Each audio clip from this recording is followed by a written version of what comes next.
She looked me dead in the eye at her own birthday party, holding a glass of champagne that I paid for, surrounded by friends drinking alcohol that I bought, and said the cruelest thing imaginable. She said, "I wish I'd never met you. My life will be perfect." Most men would have screamed. Most men would have caused a scene. But I didn't. I just listened. And I decided right then and there to be a gentleman and grant her wish. What is up, everyone? Welcome back to the Crossroad Stories.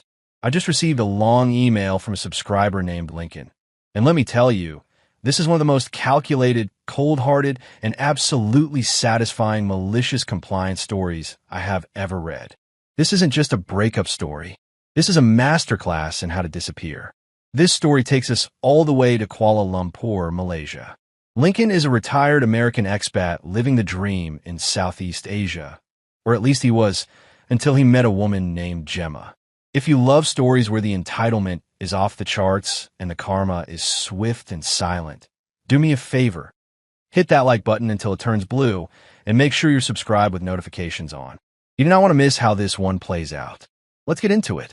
Here is Lincoln's story. Here's how it went down. I'm Lincoln. I'm 52 years old, but I like to think I've got the knees of a 40-year-old and the bank account of a small nation. I retired 2 years ago from a career in back-end systems architecture in Silicon Valley. I spent 30 years staring at code, optimizing databases, and fixing other people's catastrophic errors.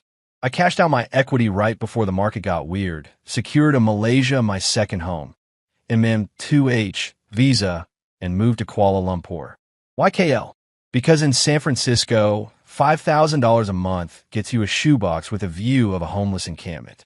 In Kuala Lumpur, $5,000 a month gets you a penthouse in Mont Kiara with a private lift, a view of the Petronas Twin Towers, and enough leftover cash to eat Wagyu beef every Tuesday. My apartment is my fortress. It's what happens when a minimalist obsession meets unlimited Amazon delivery. Clean lines, white marble floors, and absolutely zero clutter. My pride and joy isn't a sports car. It's my server rack in the climate-controlled spare room and my collection of vintage mechanical keyboards. I have an IBM Model M that sounds like a construction site when I type. My neighbors probably think I'm running a jackhammer business, but I'm usually just arguing with strangers on Reddit or optimizing my Plex server. I was living the FIRE dream, financial independence, retire early. My days consisted of expensive pour-over coffee in Bangsar, dodging the humid tropical heat, and enjoying the silence of being a wealthy ghost in a bustling city. Then I met Gemma.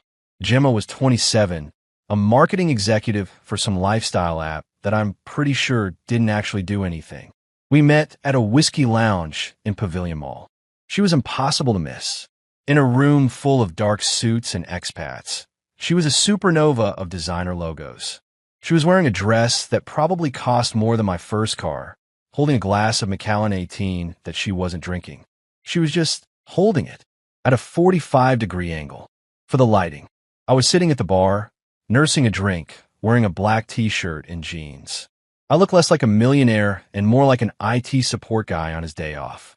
She sat next to me, not because she was interested, I suspect, but because the lighting was better on my side of the bar. "Do you mind moving your arm?" she asked.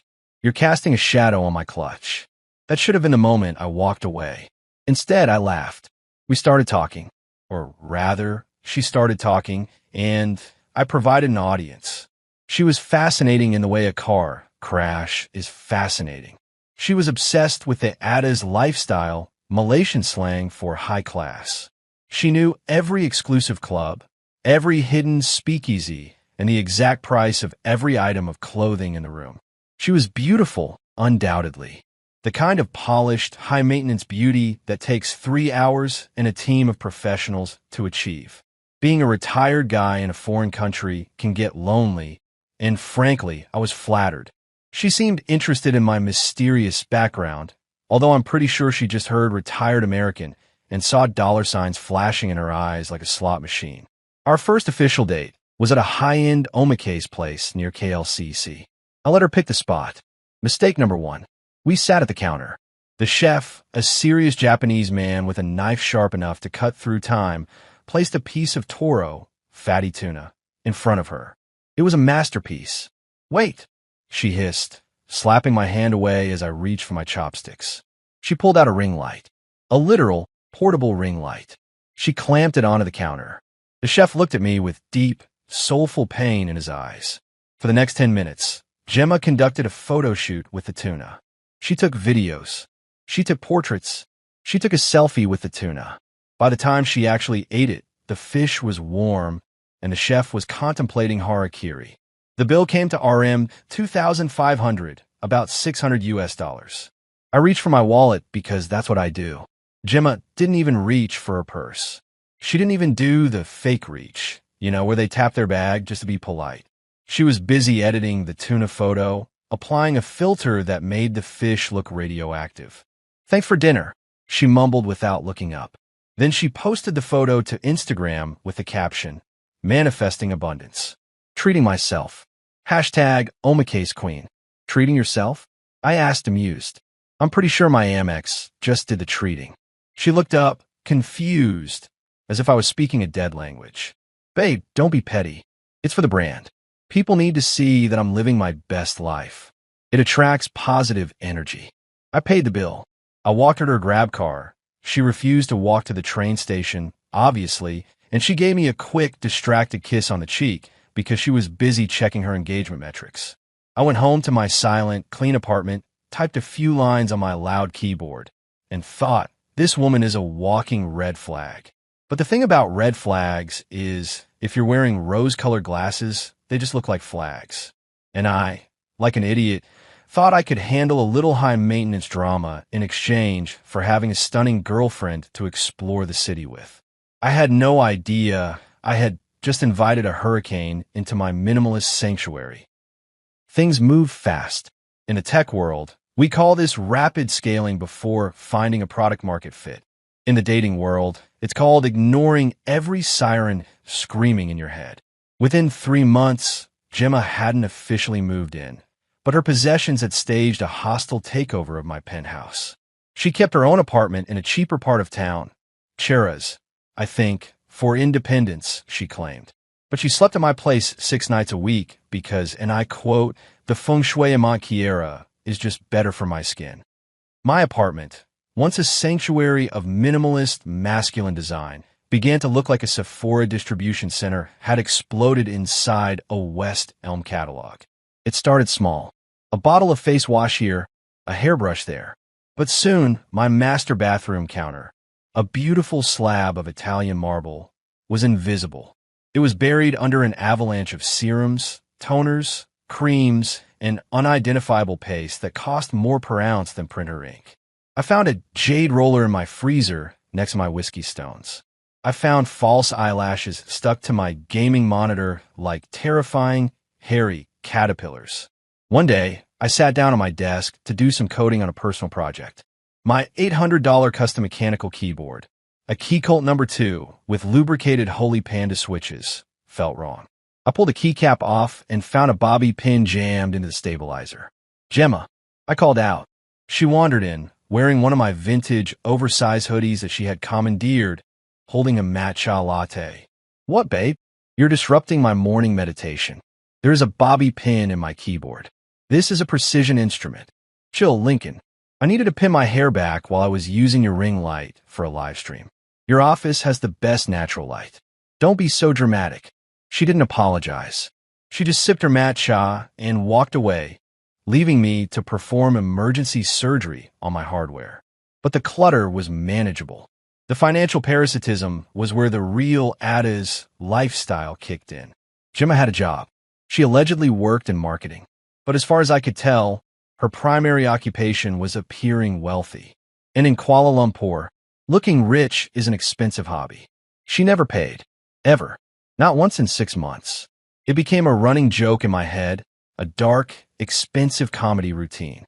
When the bill came a restaurant, she would suddenly develop an intense fascination with the ceiling architecture, or she'd rush to the restroom, or she'd become paralyzed by an urgent text message. I covered the utilities because she was there all the time. I covered the groceries. Her contribution to the household economy was buying aesthetic fruit, dragon fruit, premium Muscat grapes from Japan that cost RM 200 a bunch, which she would photograph, post on Instagram, and then let rot in the fridge because they're too high in sugar to actually eat. Meanwhile, she'd order grab food delivery 3 times a day using my account. I'd be in my office and get a notification, "Your order from Michelin Star Dim Sum is on the way." "Gemma," I'd shout, "we have a fridge full of organic food. I'm craving dumplings, babe. It's for my mental health." Then there was the social climbing. I wasn't just a boyfriend. I was a prop, a wallet with a pulse. In Malaysia, there's a certain prestige for some social circles in dating an Ongmo, a white Westerner, especially a retired one. It implies old money. It implies stability. She dragged me to brand launch parties for products that didn't seem to exist. We'd stand in ballrooms in 5-star hotels, drinking warm champagne. She would introduce me to other influencers, not as Lincoln, the software architect, but as Lincoln, my partner. He's in investments. She loved the aesthetic of me, but not the reality. She hated my cargo shorts. She hated that I drove a practical SUV instead of a flashy Mercedes. She constantly tried to upgrade my look. "You need to wear loafers, Lincoln, and no socks. It's the European look." "I'm American," I'd remind her. "And it is 34 degrees Celsius outside with 90% humidity. If I wear loafers without socks, I will create a biological weapon in my shoes." She would roll her eyes and ask me to take a photo of her posing next to a stranger's Ferrari parked at the valet. My friend Sanjeev saw through her immediately. Sanjeev is a local cybersecurity consultant I met at a tech meetup. He's brilliant, cynical, and has zero patience for BS. I invited Sanjeev over for drinks one night. Gemma was there, staging a photo of a charcuterie board I had paid for. She barely acknowledged him. She spent the first 20 minutes adjusting the lighting on the cheese. "So," Sanjeev said, watching her stand on my dining chair to get an overhead shot, "does she speak? Or does she only communicate via Wi-Fi?" "Be nice," I whispered. Later, while Gemma was on the balcony, FaceTiming her followers she had 40,000, bought and paid for, I suspected, Sanjeev leaned in. "Bro," he said, swirling his whiskey, "she is harvesting you." "Harvesting?" "Yes, like a server farm mining crypto. She is mining your wallet and your status. Look at her Instagram." He pulled up her profile. I rarely looked at it. "Look at this caption," Sanjeev read. "Sunday brunch at the St. Regis with my favorite human." The photo was of the table spread. You could see the expensive lobster omelet. You could see the mimosa. And you could see my hand. Just my hand wearing my Omega watch, holding the credit card bill. "You are not a person to her, Lincoln," Sanjeev laughed. "You are a hand and a watch. You are a disembodied ATM. You're not even tagged in the photo." I defended her, of course. She keeps her private life private. She says posting couples content ruins her engagement metrics with male followers. Sanjeev looked at me with pity. "Lincoln, you are a genius with database architecture. How can you be this stupid with women? She is keeping you secret so she can still market herself as available to a higher bidder. You are just the placeholder until she finds a Dotto or a prince." I laughed it off. I told myself Sanjeev was just cynical. I told myself that she was just young and ambitious. But deep down, the code was compiling in the back of my brain. The error logs were filling up. I was just ignoring the warnings because, frankly, the apartment felt less empty with her chaos in it. But the crash was coming, and it was going to happen on her birthday. Gemma's birthday was March 15th, but the Gemma festival began on March 1st. In the world of influencers, a birthday is for peasants. Queens require a birth month. For 2 weeks, my credit card groaned under the weight of pre-birthday pampering. Facials that involved 24-karat gold, a hair appointment that took 6 hours and cost as much as a used Proton Saga, and a new wardrobe that was less clothing and more fabric-based engineering projects. The main event was to be held at Marini's on 57. If you don't know KL, Marini's is an Italian rooftop bar right next to the Petronas Towers. It's the kind of place where a cocktail costs RM $18, and the air conditioning is set to Arctic to keep the humidity from melting the guest's makeup. Gemma had curated the guest list with the precision of a military strategist. There were about 40 people. Half were her sisters, Other influencers who all looked vaguely related because they went to the same plastic surgeon. The other half were guys named Brian or Kelvin who wore tight Armani t-shirts, drove daddy's BMW, and listed their occupation as crypto entrepreneur. I was the financier. The deposit for the VIP area was RM 5,000. The minimum spend for the alcohol tab was another RM 10,000. The cake, a three-tiered monstrosity covered in edible orchids and gold dust, cost RM 1,200. It tasted like drywall and vanity, but it photographed beautifully, which was the only nutritional value Gemma cared about. The party started at 8 p.m.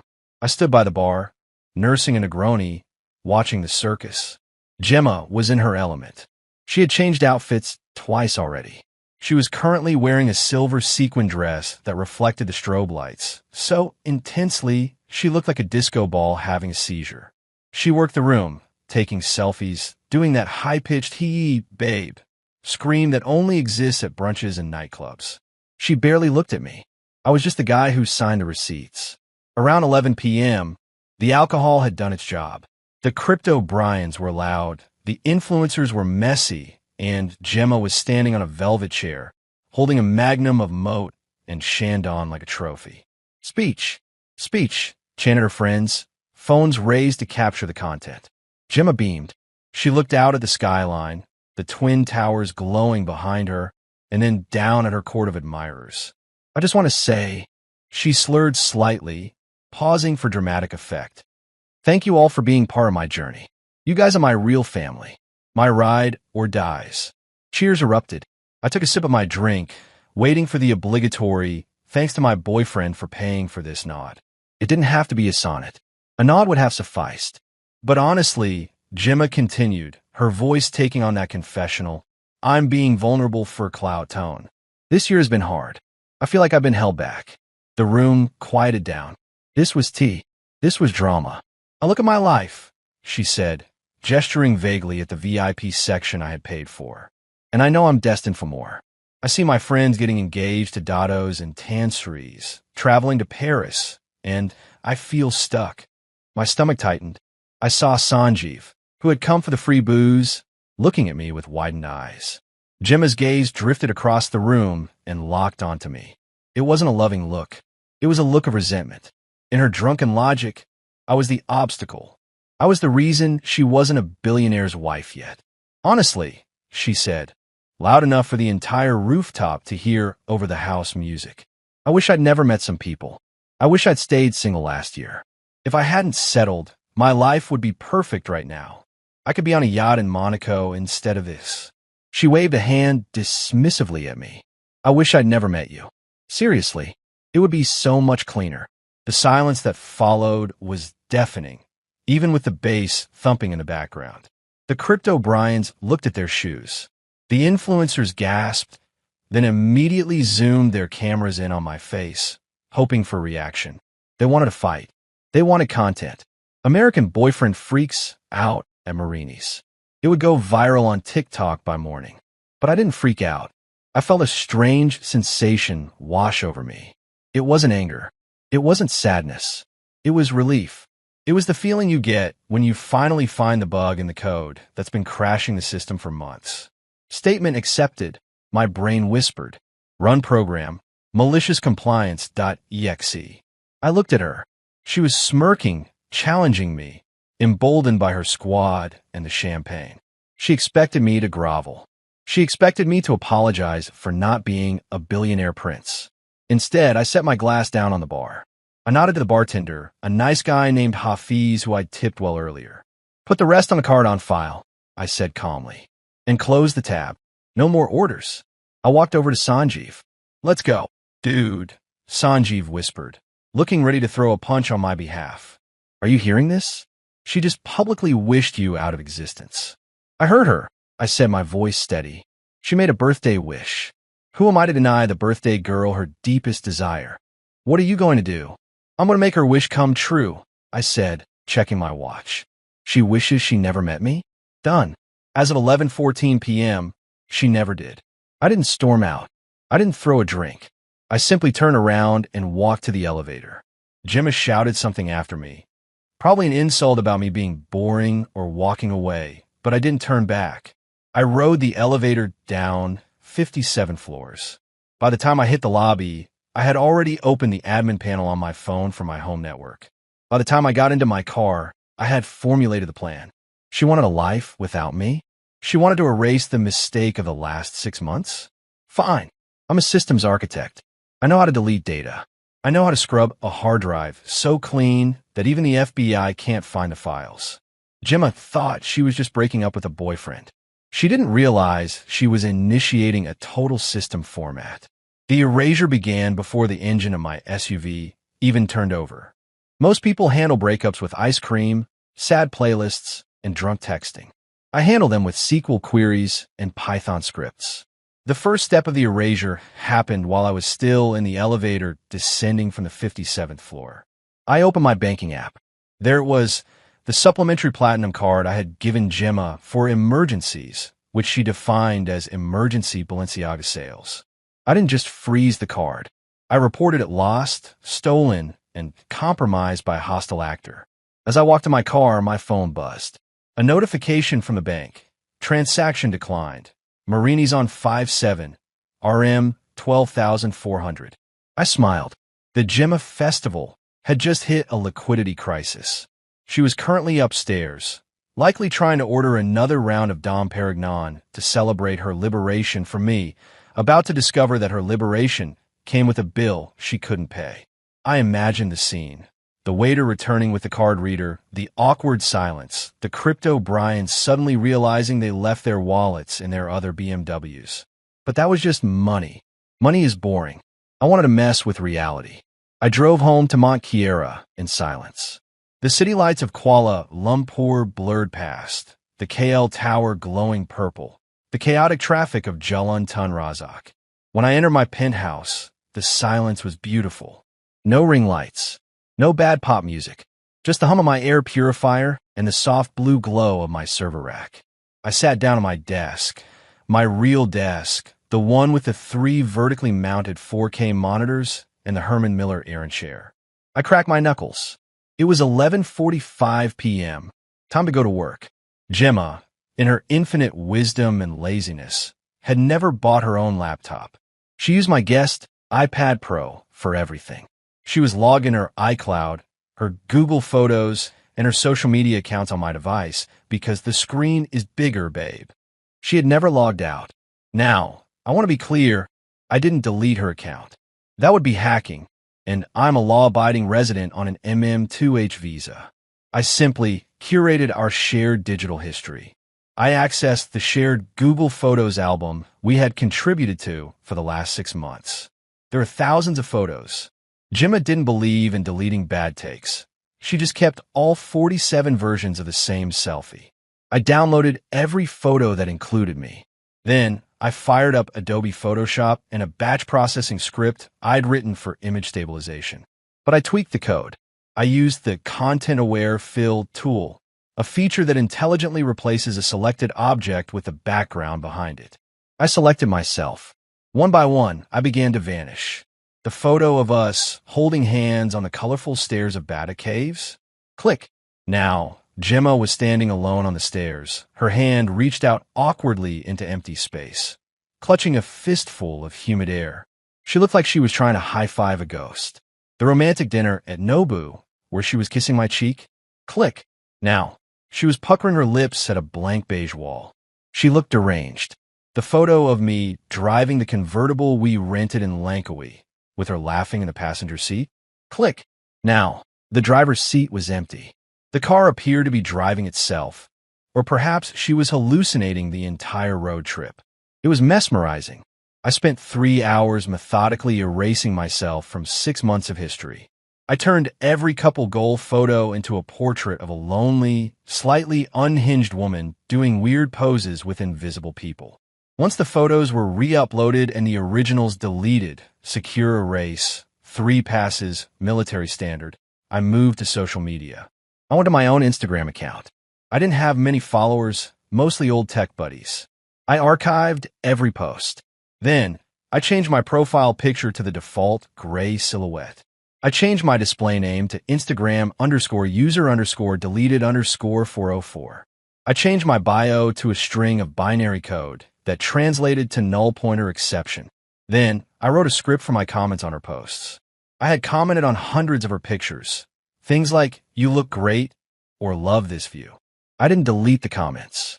That would leave a void. Instead, I edited them. I replaced every affectionate comment with a randomized string of system error text.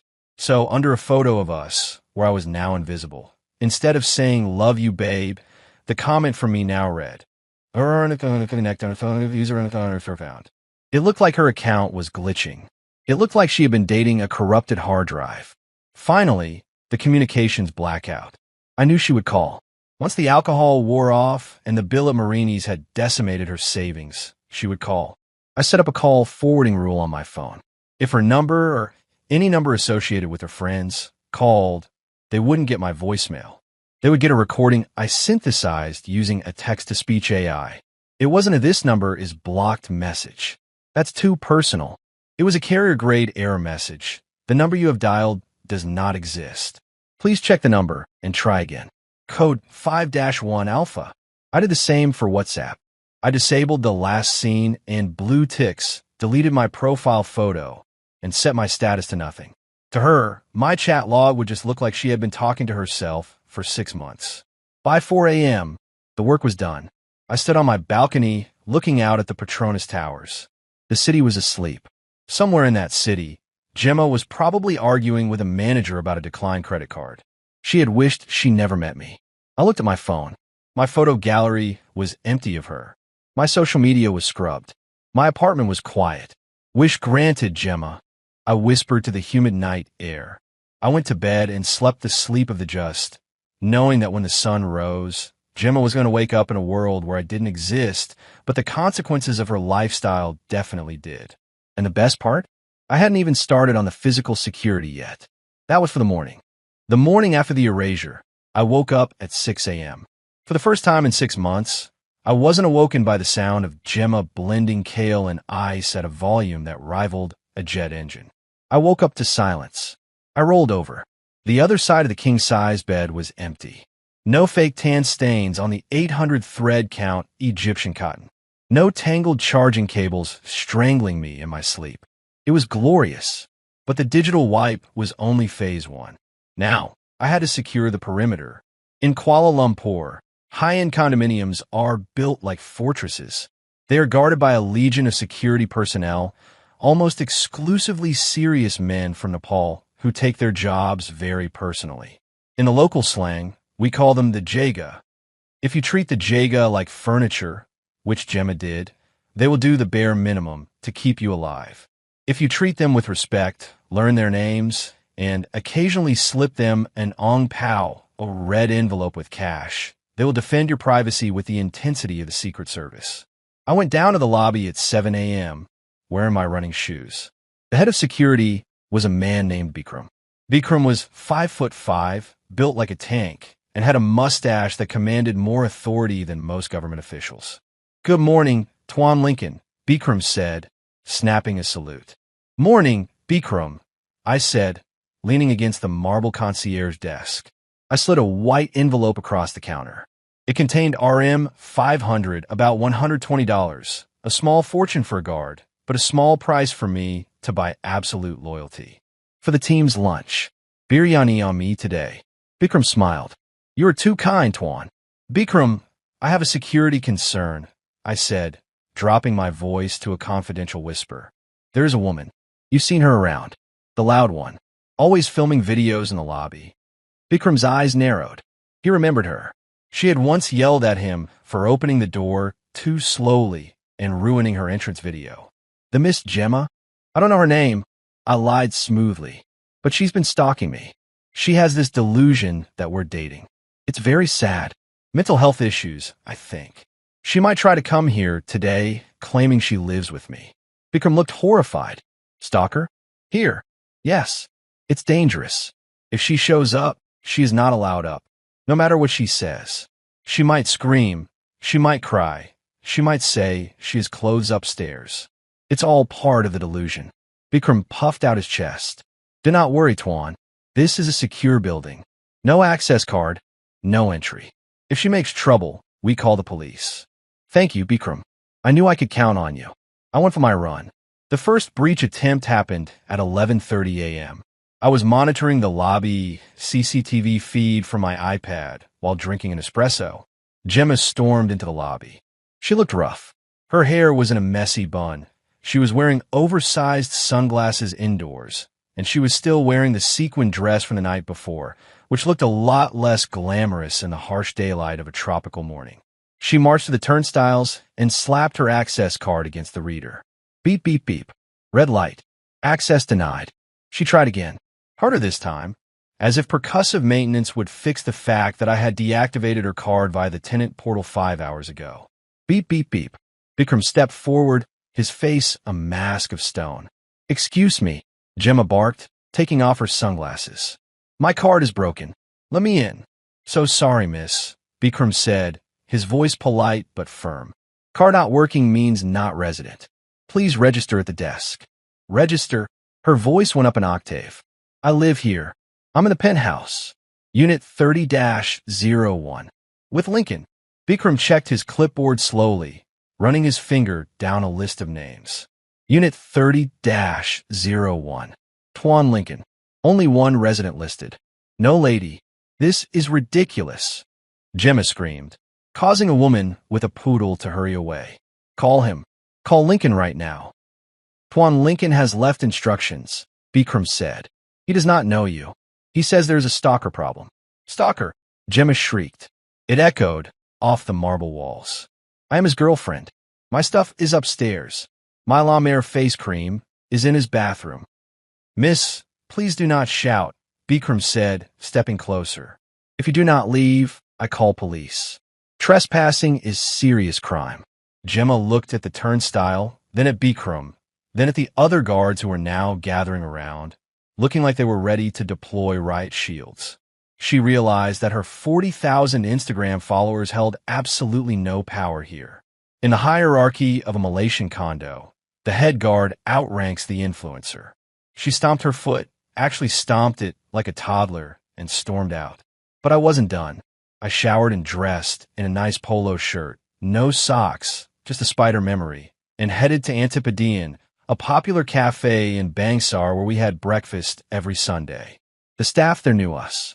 Or rather, they knew me because I tipped, and they knew her because she constantly sent back her latte for not having enough foam art. I sat at our usual table. The waiter, a friendly guy named Raj, came over. Morning, Mr. Lincoln. Long black. Please, Raj. Where is the miss? Raj asked, looking around nervously as if fearing she might pop out from behind a plant to criticize the menu font. I looked at him with genuine confusion. The miss? Your girlfriend?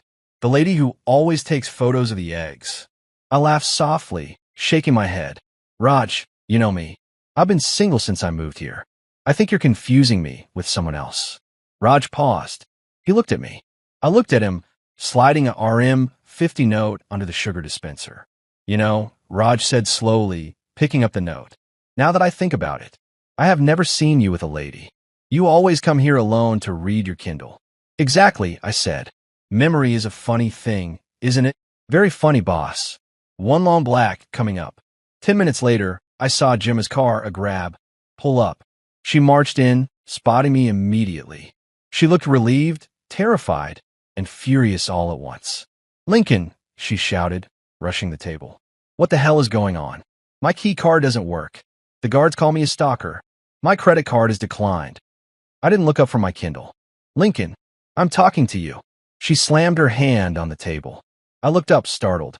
I looked at her face, then I looked around the cafe, as if looking for a caretaker. I'm sorry, I said, my voice polite and distant.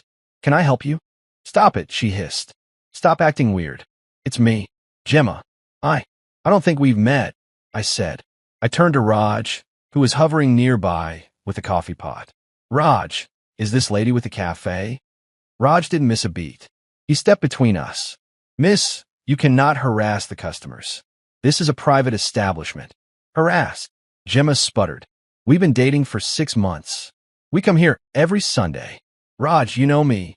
Raj looked at her with the blank stare of a man who has seen too many entitled customers and has finally found a way to win. Sorry, miss, Raj said. I have never seen you before in my life. Mr. Lincoln is a regular. He always comes alone. Gemma's face went pale. She looked at me, sitting there calmly. She looked at Raj, standing firm. She looked at the other patrons, who were staring at the crazy woman screaming at the nice, retired American man. She pulled out her phone. I have proof. I have photos.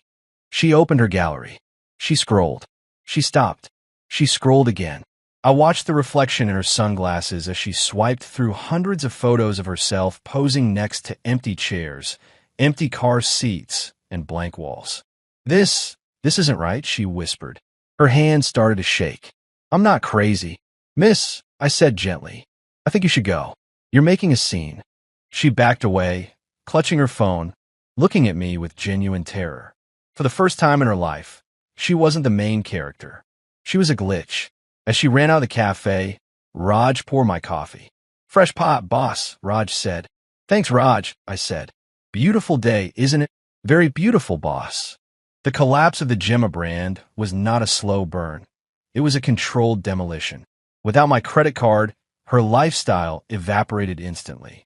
In Kuala Lumpur, the fake it till you make it crowd only survives as long as there is liquidity.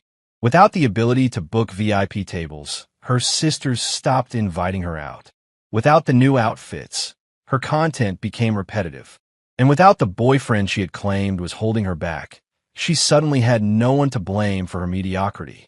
She tried to expose me online, of course. She went live on TikTok, crying, claiming she was being gaslit by a toxic American sociopath. He erased himself, she sobbed into the camera, snot ruining her contour. He hacked my phone. Look, she held up her phone to show the proof. But the internet is a cruel place. The commenters didn't see a victim. They saw a crazy person. They saw photos of a woman laughing alone at a salad, holding hands with thin air, and kissing a blank wall. The comments were brutal. Sis, are you okay? You need help. Is the boyfriend in the room with us right now? Hashtag schizo posting. Her follower count dropped from 40,000 to 25,000 in a week. She wasn't an influencer anymore. She was a lolco, a spectacle for people to laugh at. The final confrontation happened 2 weeks after the birthday party. I was at Pavilion Mall in Bukit Bintang. I wasn't there to shop. I was there to walk. The air conditioning in Pavilion is legendary, and I needed to get my steps in. I was standing near the crystal fountain at the entrance, checking a message on my phone, when I heard the click-clack of heels sprinting across the pavement. Lincoln. I didn't flinch. I waited until she was right in front of me. She looked deflated. The designer clothes were gone, replaced by fast fashion. Her hair was frizzy. The humidity had finally won. She looked like a ghost of the girl I met at the whiskey lounge. Lincoln, please, she panted, grabbing my arm. I pulled my arm away gently but firmly, stepping back. I looked at her with the polite, slightly alarmed expression of a tourist being accosted by a tout. I'm sorry, I said, my voice projecting slightly so the crowd could hear. I don't have any cash. Her face crumbled. What? I don't want your money. I want you to stop this. I know you're doing this. I know you paid off the guards. I know you hacked my photos. People were stopping now. This is Malaysia. We love a bit of public drama. Kipo. A circle was forming. Phones were coming out. Miss, I said, holding up my hands. I think you're confused. I've never met you before. Are you in trouble? Do you need me to call the police? Stop lying, she screamed, tears streaming down her face. We dated for 6 months. You have a scar on your left knee from a skiing accident. You hate cilantro. Your mother's name is Martha. I smiled sadly at the crowd, tapping my temple. She's clearly distressed, I said to a heavy-set Chinese auntie standing nearby. Poor thing. The auntie nodded sympathetically at me. Too much stress these days. Young people go crazy. I'm not crazy. Gemma shrieked. She pulled out her phone. I have the letter. I sent you a letter. You burned it and sent me the ashes. Who does that? That is psychopathic. I frowned. Ashes? Miss, I really think you need a doctor. I wish I never met you. She quoted her own speech, the irony lost on her. I wish I never met you. Well, I said, adjusting my glasses. It seems your wish has been granted, hasn't it? Because I have no idea who you are. I turned to the auntie. Excuse me. I'm going to go before this gets violent. Stay safe, ma'am. You too, uncle, the auntie said. I walked away. Gemma tried to follow, but the auntie, bless her heart, stepped in her way. Hey, girl, enough la. Let the uncle go. Don't be so shameful. You lost face already. I walked into the mall, past the Prada store, past the Rolex boutique, and disappeared into the crowd. I didn't look back. I didn't need to. I knew exactly what was happening behind me. A girl who wanted to be famous was finally getting her wish, just not in the way she intended. She was going viral as the pavilion crazy lady. I took a grab home. When I got back to Montkiera, I sat on my balcony with a cold tiger beer. The sun was setting over the city, painting the sky in purples and golds. I checked my email one last time. There was a notification from Venmo, well, the Malaysian equivalent, Touch and Go e-wallet. Gemma had sent a request. Please just talk to me. I blocked the user. Then I opened my terminal. I ran a final script to scrub the last temporary cache files of her existence from my cloud backups. Process complete. She had wished for a perfect life without me. She had wished to erase the mistake of our relationship. I had simply given her exactly what she asked for. I took a sip of beer. The city below was loud, chaotic, and alive. But up here in my sanctuary, it was perfectly, beautifully silent. I am Lincoln. I am a retired systems architect. And I can confirm, sometimes the best way to fix a bug is to delete the user entirely. You know, there's petty, there's revenge, and then there is Lincoln. The man didn't just break up with her. He gaslit her into a completely different dimension using Photoshop and social engineering. I have to say, part of me feels a tiny bit bad for Gemma.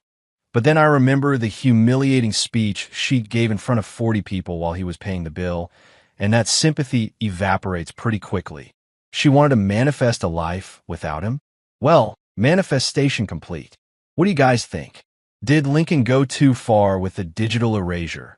Or was this the perfect punishment for a narcissist who treated him like an ATM? Let me know in the comments below. I read every single one. If you enjoyed this story of high-tech malicious compliance, please do me a solid. Smash that like button like it's a declined credit card, and subscribe to the channel so you don't miss the next story. Until next time, be careful what you wish for. You might just get it. Peace.